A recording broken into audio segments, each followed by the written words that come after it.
मोदी जी कहते हैं कि जनता उन पर भरोसा जताती है। मोदी जी कहते हैं कि मोदी का काम देश की जनता के लिए वरदान जैसा है। मोदी के काम को देखकर ही जनता उन्हें भरपूर वोट देती है। लेकिन चलिए आपको बताते हैं कि मोदी का काम है या मोदी की सरकार में किस तरीके से अपने पावर का इस्तेमाल किया जा रहा है।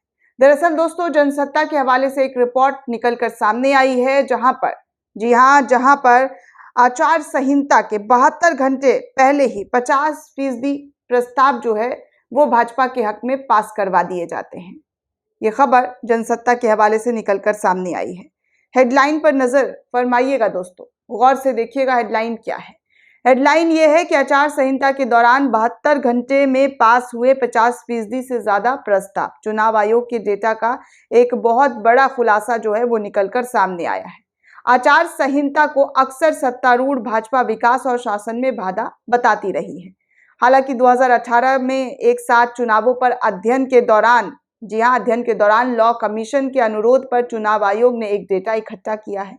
इससे पता चलता है कि आधे से अधिक सरकारी प्रस्तावों को चुनाव आयोग द्वारा 72 घंटे के भीतर मंजूरी दे दी गई है। 2017 में गुजरात और हिमाचल प्रदेश विधानसभा चुनावों के दौरान 50% से अधिक और 2018 में कर्नाटक विधानसभा चुनावों के दौरान 1/3 प्रस्तावों को मंजूर दी गई थी।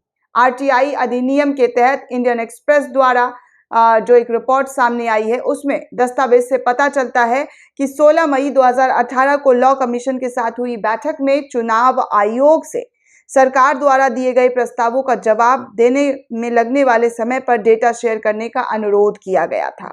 उस वर्ष हुए पिछले 3-4 चुनावों का डेटा मांगा गया था और पता है इस डेटा में क्या निकलकर सामने आया है।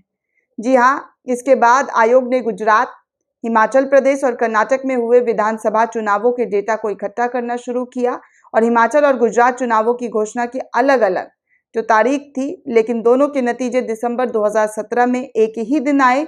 कर्नाटक चुनाव के नतीजे 15 मई 2018 को घोषित किए गए थे। इस डेटा से पता चलता है कि तीनों विधानसभा चुनावों के दौरान केंद्र और राज्य सरकारों से प्राप्त 268 एनओसी में से आधे से अधिक यानी कि खासकर 92% का जवाब चुनाव आयोग द्वारा 72 घंटे के भीतर ही दे दिया गया था। हालांकि प्रस्तावों का क्लियरेंस रेट अलग अलग राज्यों में अलग अलग थी। 2017 में हिमाचल प्रदेश और गुजरात चुनाव के दौरान राज्य और केंद्र सरकार ने सरकारी प्रस्तावों का क्लियरेंस तेजी से हुआ और उदाहरण के लिए गुजरात से संबंधित 81% प्रस्ताव केंद्र और राज्य सरकार को प्राप्त हुआ है। चुनाव आयोग द्वारा पहले 4 दिनों के भीतर यह जवाब दिया गया और उसी समय के दौरान हिमाचल प्रदेश से संबंधित 71% प्रस्तावों को मंजूरी दी गई थी। हालांकि कर्नाटक में 39% प्रस्तावों का उत्तर पहले 4 दिनों में दिया गया था और बचे हुए 4 दिन से अधिक समय लगा। इलेक्शन कमीशन ने इस डेटा को 8 जून 2018 में लॉ कमीशन के साथ साझा किया। हालांकि ये इनपुट 30 अगस्त 2018 को जारी करते हुए एक साथ चुनावों पर लॉ कमीशन की रिपोर्ट में शामिल हुई है।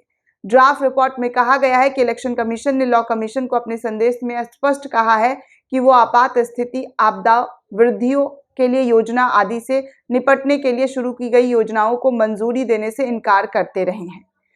एमसीसी चुनाव निर्वाचन क्षेत्र या राज्य तक सीमित है।